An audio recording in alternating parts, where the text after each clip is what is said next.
এই তোর না কইছিস ঠিক মতন কাজ করতে এতক্ষণ লাগে? হ্যাঁ, ঠিক মতো কাজ কর। একটা কাজ করতে তোর তো এতক্ষণ লাগে, তাহলে বাকি কাজ তো আরো পড়ে আছে, কখন করবে এগুলা?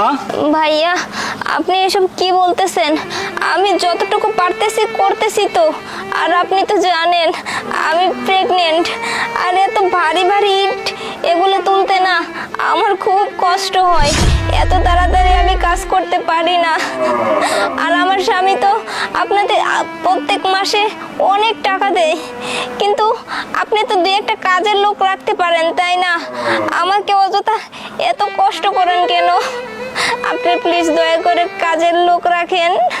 এই তোর নেকানা বন্ধ কর, তোর নাটক বন্ধ কর। কাজ না করলে খাবি কি? হ্যাঁ, এতগুলো কাজে পড়ে আছে, এই কাজগুলো শেষ করবি কখন? হ্যাঁ, আর ভাই তো আমার ভাই টাকা পাচ্ছে আমাকে, তোর কি দাতে? হ্যাঁ, আর তোকে বলছি না কাজ করতে, কাজ কর। আর